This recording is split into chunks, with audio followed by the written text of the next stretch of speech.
Could your workloads increase? And do you think they'll pay you more money for increasing your workload? I don't know. Okay? I'm not saying it'll happen, I just say it could.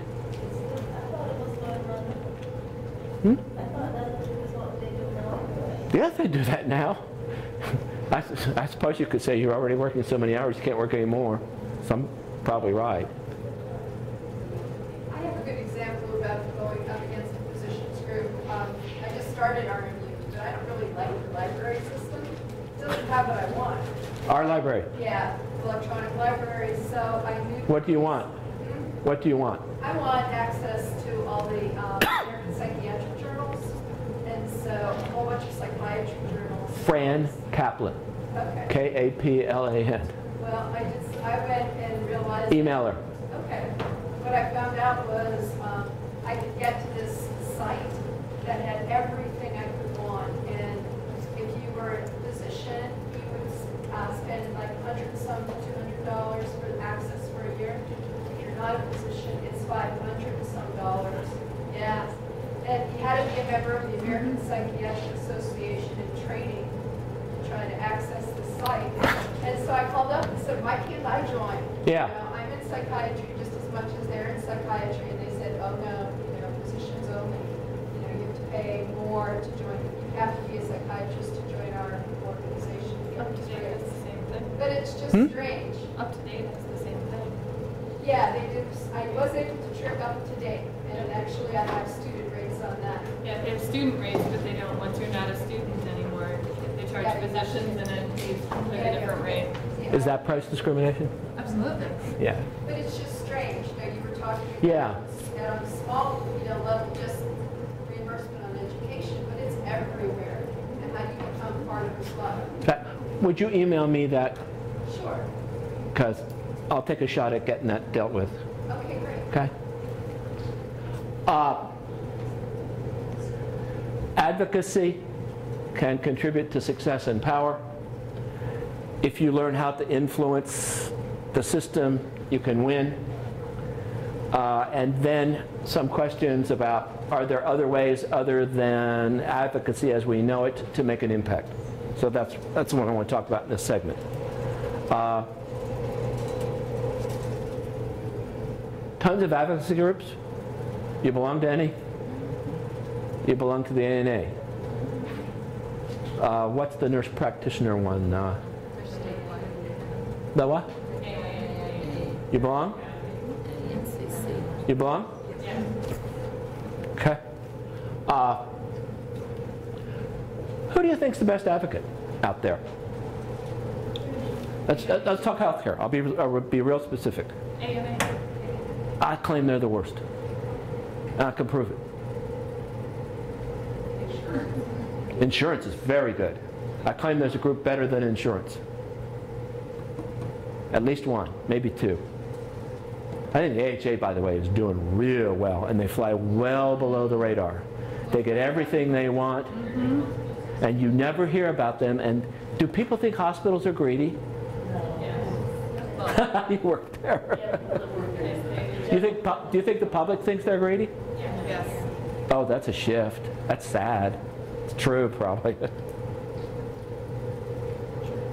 you think airline pilots are greedy? You know some? No opinion?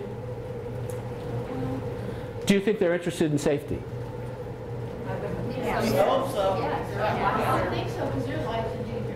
Uh-huh. Unless they were one of the most respected or something. Yes. They were thought of as one. In Washington, they think the Airline Pilots Association is all about quality and safety.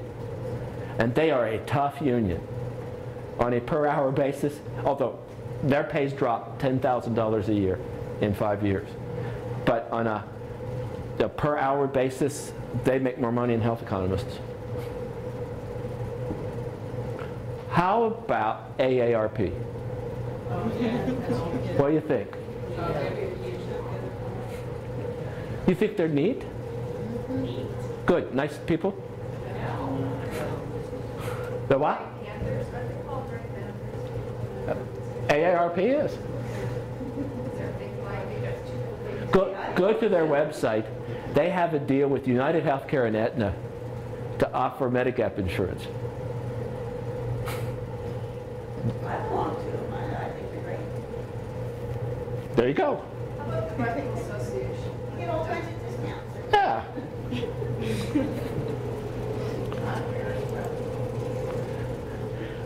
I've given you stuff from Kaiser Family Foundation, right, in your packets? Right? You remember that summary? You think they're cool? They're an advocacy group. They got an axe to grind. Okay? They are really pro-national health insurance. Robert Wood Johnson Foundation, you know them? They do all kinds of research, grant funding. Advocacy group? Yeah. The AMA. Old? Very. What, 1850s? Powerful in the 1930s and 40s. In fact, so powerful that they figured out how to shoot themselves in the foot in World War II. Have I talked to you about this before? They pushed the military into concluding that DOs, doctors of osteopathy, shouldn't serve in the military because they weren't as good. So DOs didn't get drafted during World War II. And so all the MDs went off to war, all the DOs provided primary care, and they got firmly established in most major areas. So when 1950 came, the DOs pushed for legislation that made them equal with MDs, and it all passed. Okay? Do you think people think doctors are greedy? Yes. And in fact, you know I worked for the Pennsylvania Medical Society for about 3 years. Every issue that they pushed in Harrisburg was about money for doctors. Every one. In Washington, they have figured out how to emasculate them. Did I talk to you about the sustainable growth rate formula for Medicare back in May? Right, that's the formula that says the amounts that get paid get ratcheted down based on overspending. Well, SGR would reduce physician reimbursement 5% each year, and every year in January they go to Congress, the AMA gets Congress to freeze implementation of SGR for the year so that the amount they get paid stays stable, and that uses up all their political chips for the year. They can't get anything else done. Okay? The AMA cannot walk into the office of a legislative aide in Washington and get a hearing with a straight face.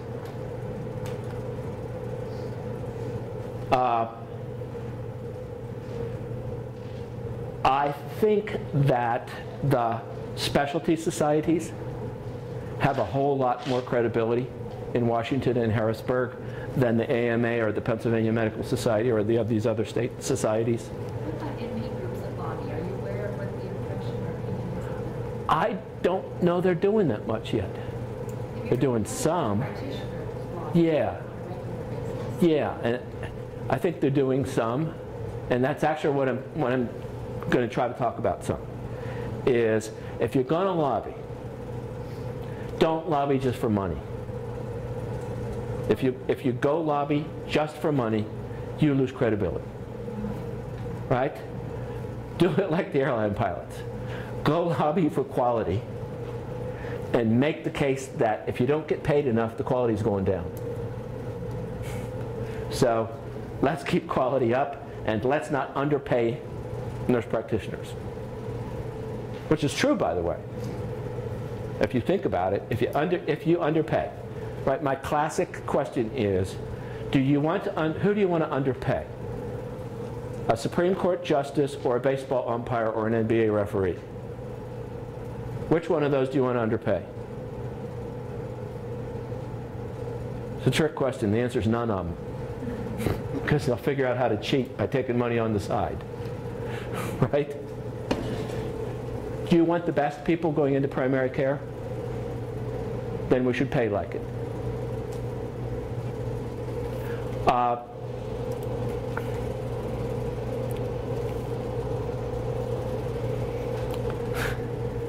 The AMA claims that they meet legislators 29,000 times a year, which is interesting.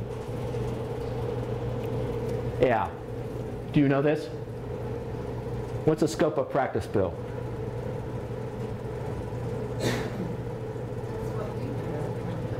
That's what they're blocking. They're trying, yeah. That's what they're blocking. They're spending all their time blocking our bills. Uh-huh. That's not me. That's a quote that I had taken out of a publication. By the way, the American Medical Student Association, which is a very interesting group. Have you heard of them? Go on their website if you're curious. These folks have been behind affordable health care and universal health care and have been doing international comparisons, you know, and have a lot of respect. You know, a lot of people listen to the medical students when they won't listen to the doctors' organizations. This is from their website. American Hospital Association, as I said, very quiet, very effective, and their state counterparts are very good. Did I show you the hospital profits in May? Yes. And what the AHA and the HAP, Hospital Association of Pennsylvania, what they do is they lobby to try to make sure that the uncompensated care folks get taken care of. Right? That's their big thing. And you know, they are also worried about the small hospitals that are having financial trouble. Meanwhile, they're all making 5 to 10% margins. It's very good. It's, you know, they're excellent. People don't know how much money hospitals are making. Well, our hospital finally came out and said, we made a 10% profit margin. Whoa. They finally came out and admitted that. They said, we're building a new surgical tower building and we're not taking out anything. So that's what we're doing for 10% profit. No loans. No loans. They're using our 10% profit. We said, well, what about that? Don't you want to keep your staff? Is that new tower building? I can't even respond. Yeah. Do people in the community know they're like that? This is the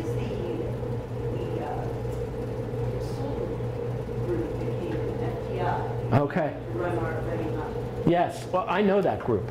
Yes. Interesting. Ever heard of the VHA? Voluntary Hospital Association? It's an association of very large hospitals, many of them teaching hospitals, and in addition to lobbying, they do group purchasing, billions of dollars a year in group purchasing.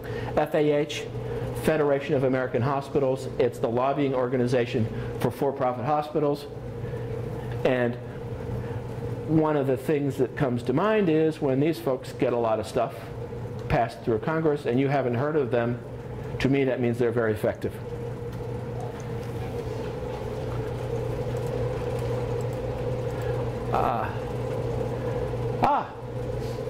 American Academy of Nurse Practitioners. Have you been on their website? Like it. 125,000. How many nurses are there in the country? Do you still consider yourselves nurses? Yes. This is good. So here's an issue, advocacy issue, right? Do you want to differentiate yourselves from nurses? Complex, right? You'd like to get paid a little more, right? You'd like to have a little bit different professional standing, right? But wouldn't you like to have the political clout too? Put another way, doctors' specialties fight politically. And doctors try to differentiate themselves and don't want to be associated with you guys. Or nurses, right? It's a huge mistake. But I claim to you, if the nurses and the school teachers got together, they could get whatever they wanted, politically. Because that's like, what, 16 million people? So, in terms of advocacy, if the nurses and the nurse practitioners and the DNPs can keep on the same page, you're going to have a lot more clout and power than if you try to go different directions. And I hear people talking about the beginnings of friction, nurses and I hear a lot of NPs who don't do the DNP say, oh, that's worthless. Why would we want to do that? Have you heard that stuff? So if you can avoid that, it'd be really good. AHIP is the health insurance lobby. These people, there used to be 3 health insurance lobbying groups, associations. They've merged into one. AHIP, I think, second to AARP, is the most powerful lobby in Washington, I think. If you go on the health insurers website, they had their own health reform plan, and they said they were going to reduce health care costs by $145 billion. Which is pretty cool, since my guess is that their profits were about double that last year. So I could tell you how they could reduce health care costs. Blue Cross Blue Shield Association, also heavy into lobbying, very powerful. They are more than an association too. They try to create monopoly markets for their plans. NFIB, very interesting organization. Ever heard of it? The Small Business Association. This is National Federation of Independent Businesses. They're the ones that got the huge subsidy for small businesses in the health reform plan. And do people know who they are? Do you think small business is good? I think the public thinks small business is good, and these folks have fostered that attitude. It's very interesting.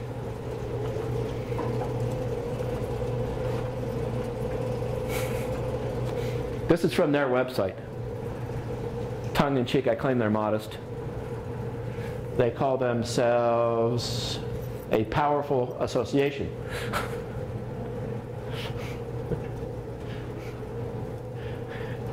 And they claim that they were ranked the most influential business organization in Washington's Power 25 survey. That's funny. Business groups on health. Do you know any? Lehigh Valley has one. Anybody from Washington State? California, Bay Area. Bay Area Business Group on Health. Ever heard of them? Ah, they lobby and they do group purchasing of health insurance. And a lot of them are very powerful.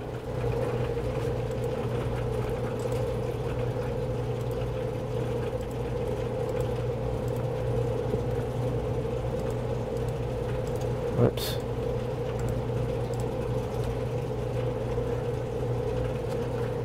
The National Coalition on Benefits. Ever heard of them? This is a group of major health insurance companies. A lot of these groups, you don't even know who's behind them, who's funding them. This coalition, very interesting. Have you ever heard about ERISA? Employment Retirement Income Security Act. ERISA covers retirement plans. Your retirement plan may be an ERISA plan if it's not a 401k at work. But ERISA also covers health insurance plans. Did you know that?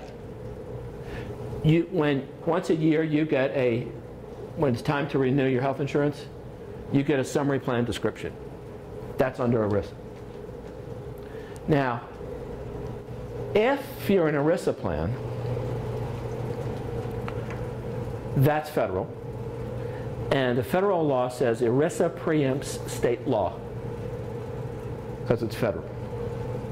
So if you have an ERISA plan, which are mostly self-insured health plans by employers, if you have an ERISA plan, state health laws regarding coverage and other regulation don't apply. So if you've got an ERISA plan, you can do, suppose state law says if you've got AIDS, you can't drop people with AIDS from your health plan. But if you've got an ERISA plan, you can.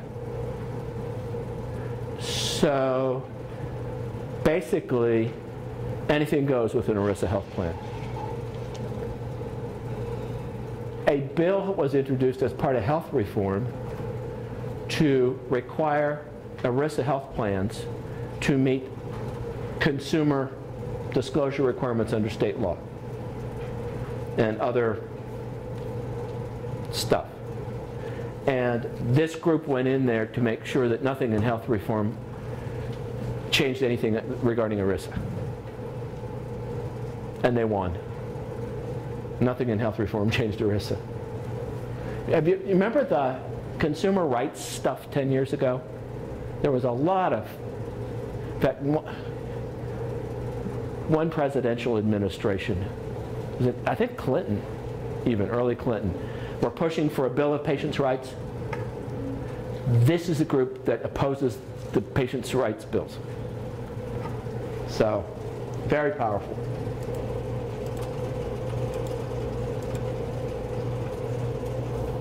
Consumers Union? Anybody belong to Consumers Union? Ever heard of Consumer Reports? Yes. They do consumer reports. They are a nonprofit organization, and they are involved in healthcare in several ways. They rate PPOs. Did you know that? And they're pretty good at that rating. They also go in and oppose Blue Cross and other nonprofit insurers' attempts to go public, to change over to for-profit status and go public. So, in North Carolina Blue Cross wanted to go private and sell shares. And Consumers Union came in and opposed it and beat it back. So Consumers Union is involved in advocacy too. There are a lot of consumer groups out there. Yeah. Huh? I just came across something. In Ohio, we have an Ohio Association of Advanced Practice Nurses. Cool. This might be something you're interested in. They have one of their initiatives legislatively is an APN multi-state reimbursement alliance. The purpose of this particular group, which was formed in 2006, is to seek solutions to overcome barriers and reimbursement inequities. And it is, they do it through collective action, and it's open to APNs in Ohio, Michigan, Indiana, Illinois, Pennsylvania, Virginia, West Virginia, Kentucky, Minnesota, and Washington State. Excellent. Parenthetically, by the way, what proportion of doctors belong to the AMA? 20. Uh-huh. This is a really active group. If every nurse practitioner joined, then you can get people's attention. This is good stuff. That's how to do it. Oh, by the way, I don't know about your states, the biggest problem we got going in Pennsylvania is that the health insurers drag their feet on credentialing nurse practitioners. In Pittsburgh, I think it may take you a year. You got the same? Yeah.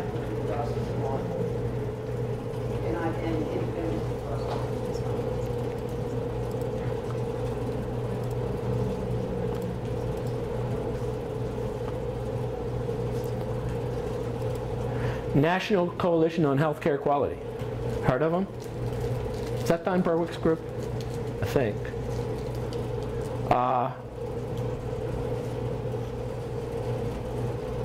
This group is big time into patient safety. The Institute for Healthcare Improvement, same stuff. One of these